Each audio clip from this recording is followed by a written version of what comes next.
No, I think for me too, it was like the threshold or the line that I was trying to cross. Like I kept moving it for In what myself. sense?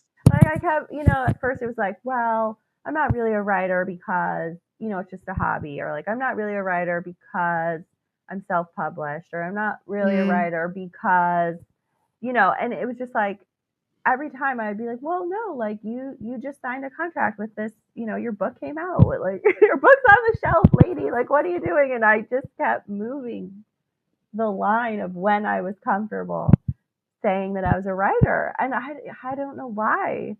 I don't know. It's just one of those things like, I don't know. I almost felt like people were going to be like, well, prove it. Like, who's going to say that? I don't know. And the thing is, you can prove it because you're like, here are the books. Like, I have the book. Ta-da! So I wrote this.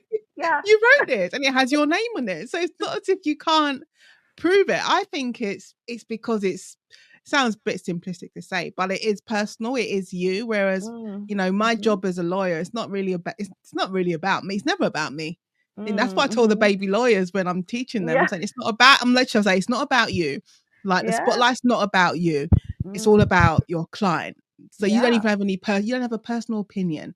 Right. So there's a very clear division between, I suppose, Nadine the person and Nadine the lawyer. Yeah. But then Nadine the writer and Nadine the person, it's the same thing. I suppose Melissa and Laurie is the same thing. Yeah, that's a good point. Yeah, it's deep. I feel like we're getting deep. I know, we're getting deep. But do you think it changed when you started writing as Laurie?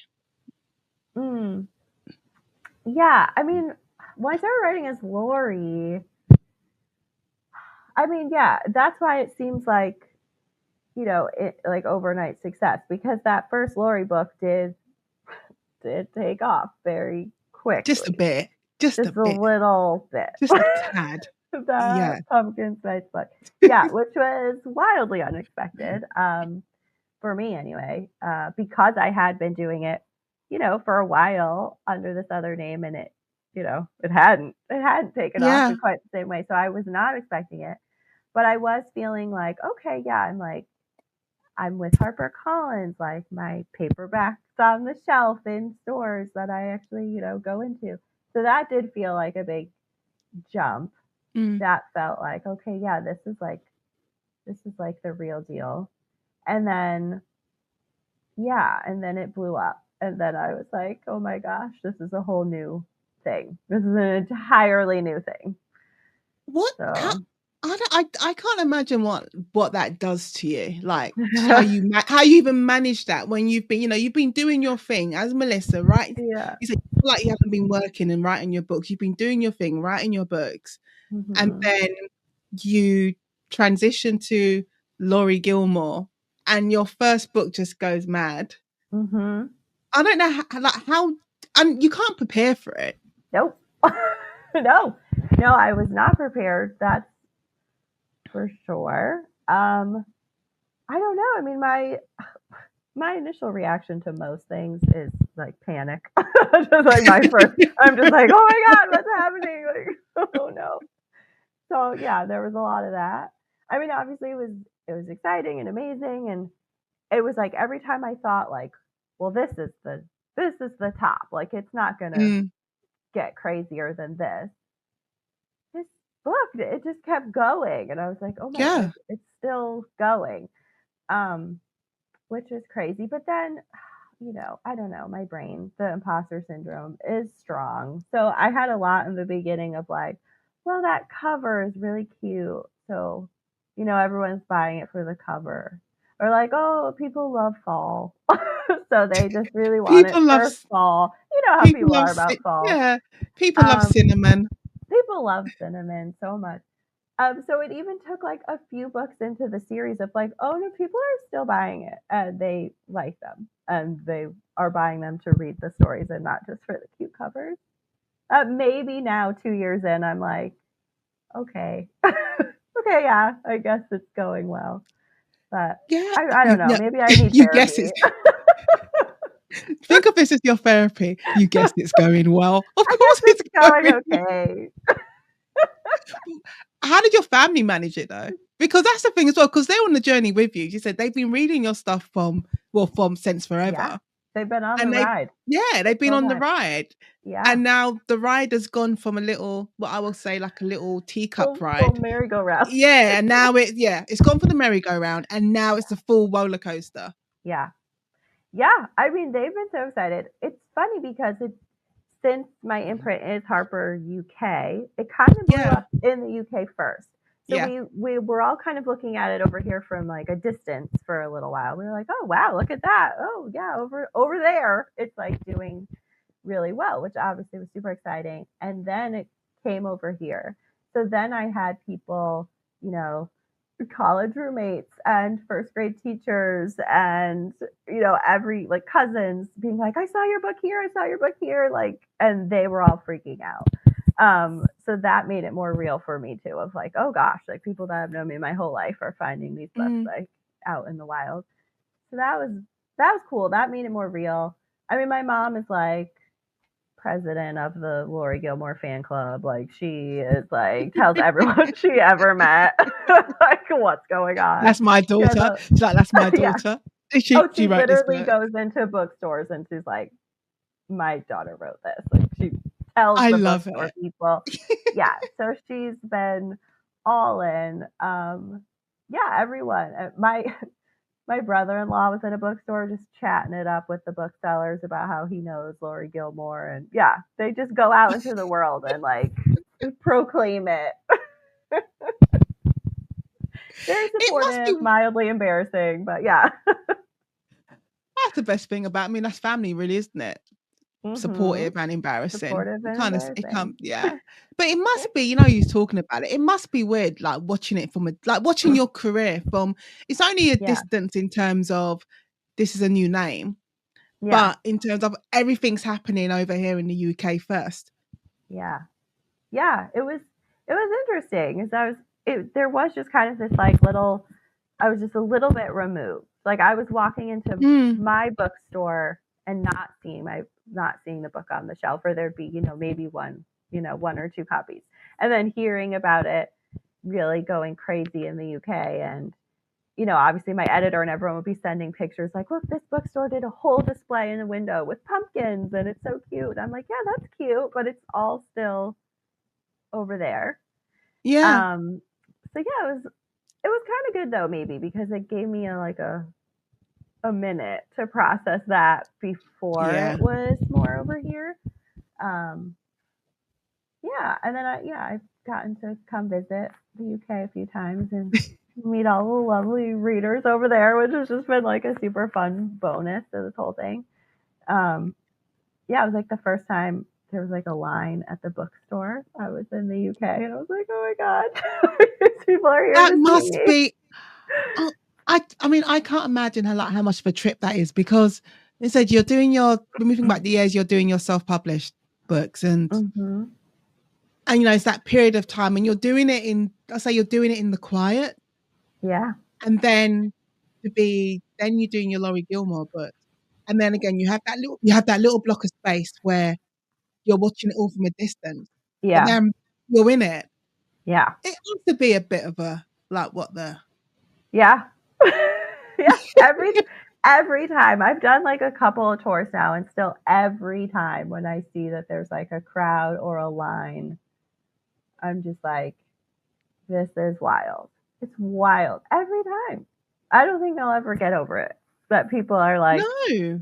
I mean, that's amazing. I don't see how, and actually you probably shouldn't get over it. I think you need something to keep you excited and to drive you. I think if you start getting then it won't. It'll probably feel these people. You'll probably feel the same way about your books, and it'll probably be missing the thing that makes it a Laurie Gilmore book. Right. Yeah, you don't want to get to that point where you're like, oh, this again, you don't want to get there. Yeah, and so far it's like I'm always happy to start the next one and excited to like dive back in. So far so good. But yeah, no, I'm always amazed and dazzled to see a line of people. So, like just going back to that moment when you're approached, because I don't know how often that happens to writers, that they're approached by the publisher to say, well, how about writing this? So was there any a moment, did you ever have a moment of hesitation that was like, maybe not? Or you just know I'm good for it? No, I definitely, like I said, first reaction, always panic. So I was writing, so the werewolf one that I was writing is actually, it's going to be 3 books. So the first one's out and there's more coming. So then when she asked if I wanted to do this small town series, I mean, my first reaction was like, how and in what time? Like, how will I write 2 series at the same time? Yeah. That seemed like that would be crazy. But then we kind of mapped it out and like when deadlines would be and when we would be doing each book. And like at no point am I writing 2 books at the same time because my brain would explode.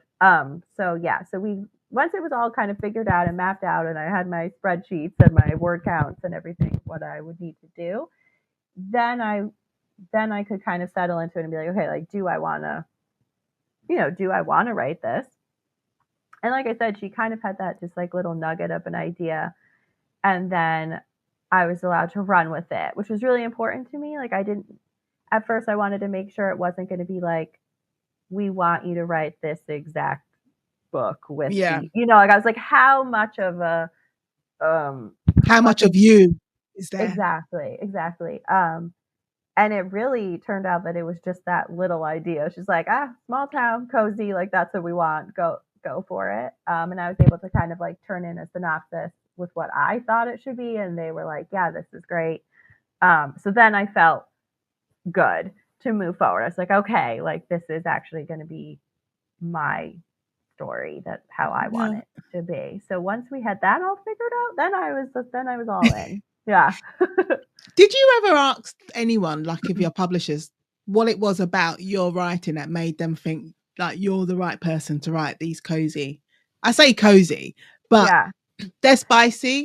The cozy, I had to learn, Melissa. I had to learn all about spice levels in the sense I did not have a clue. Yeah. And then because I'm reading my rom-coms and and this is the thing. Like I've gone off on a tangent now, but you'd look at your covers, and not even just your covers, like Emily Henry's covers, Abby Jimenez's covers. You look at these covers and they're very cute, light and cartoony and cute. And then you read them. I am not a prude. But I always say like the Catholic in me comes out. Like what? Yeah. Clutching the pearls. Oh my goodness. Whoa. So my first question was, did they ever say what it was about your writing that made them think you're the person to be writing these sort of books? And the second question is, who decided like how spicy they were going to be? Because I've seen people express surprise because this is a book. I mean, the latest one is called The Gingerbread Bakery. Like you're not expecting. No, you're not expecting, but there it is. I never asked. I never asked why they thought I'd be a good fit. Maybe I should someday.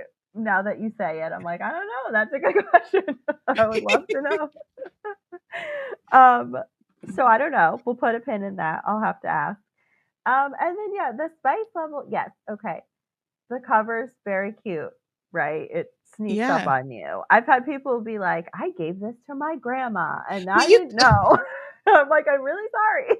Well, it could be both ends of the spectrum. You can see how people would give it to their gran because it looks very cute and whimsical. And you can see how they'll give it to their teenage kid because it looks very, very cute and whimsical. The teenage thing is a bigger problem. Like grandma can handle it. Yeah, grandma will be fine. Grandma knows. They just pretend they don't know, but they know. They know. They've been around. They know what's going on. The teenagers I've had to be like, these are adult. These are shelved in the adult section. I mean, it depends on your teen and whatever. That's your business. Yeah. But they're not for like middle schoolers, I would say. So that's been a little, yes, I know that sneaks up on people. When I actually wrote the first one, the first draft was a little bit less spicy. They always have, I mean, I asked from the beginning, can they have open door scenes? And they were like, yes. And so I that's how all my other books are. And my other books Yeah. maybe are even a little spicier. I know the werewolf one is spicier. So I toned it down. And then she told me I could tone it back up. She was like, you can put more. And I was like, great. Um, so yeah, so the cover's a little bit misleading, but I think, like you said, with the other, like, there's lots of books out there right now in romance that look cute. They look like they have a Yeah. very innocent cover. I feel like we've kind of all shifted in that direction where the covers look super innocent. It's not like half naked man on the cover anymore. It's like, No, you those know, like real the cute, but inside, woo. I mean, those half naked man Yeah. with the long hair flowing. That's very 90s, isn't it? It Very, is. but that's always what you was when you picked up a romance book. Yes. That's the thing, that it was very crystal clear You knew what what you you were was going to getting. be getting. Yeah, definitely knew what you was getting when Yes. you saw that. He always had like 100%. It's like he's half there. he's He's half already naked on the cover. he's ready to go. You knew what was gonna happen. Yeah, Yeah, these now it's like, I feel like in a way it's kind of nice, discreet. You can read them wherever. No one knows what you're yeah, there is reading. that. You know, if you're like on the train or whatever. But on the other hand, it can be misleading. So proceed with caution. I feel like if you're anywhere in the romance section, just like proceed with caution. This is Because the thing. like Like, it's all in there. Flip I to know, like, no, if you flip like 70% in, that's like yeah. usually where the sex is. So if you're worried, you're in the bookstore, flip to like 70%. Be like, okay, we'll give you an idea. I mean, I'm amused myself even talking about it because I am not sure. I mean, I write crime fiction. There's nothing, and I have the same like conversation with my editor, but in terms of crime, she's like, no, you can go more. You can like ramp it up, and I'm thinking I've done enough here. And she's like, no, no, no, Yeah, more. you can go first. Yeah, they want more, so I give them more.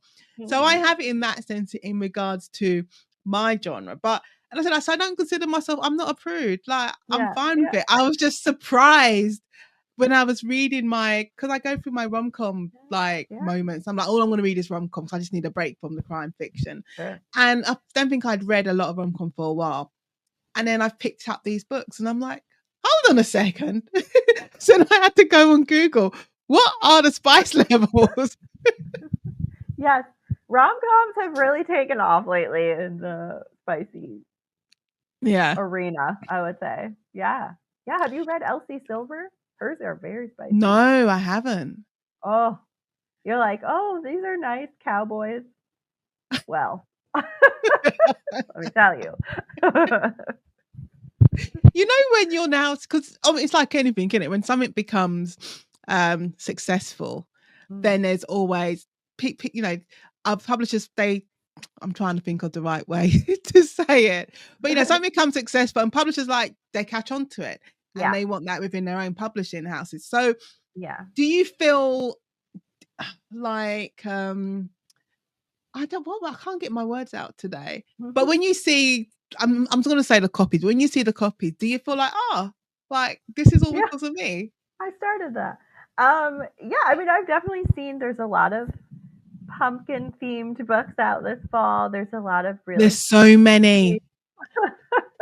there's really cute a lot of covers. I've had some covers they get very close. I'm like, that looks like that could be one of mine. Yep. But I'll they have have been. I'll have people message me and be like, "Did you write this? This looks." I'm like, "That one's not me." So they skirt pretty close sometimes. Thank you so much for watching this clip from the Conversation podcast. If you'd like to see the full episode, you can watch it right now here on my channel. And don't forget to like this video and subscribe so you never miss a conversation. And if you'd like to catch up on more conversations, you'll find them linked on your screen now. And you can also listen to the podcast on your favourite platform. See you there. Bye.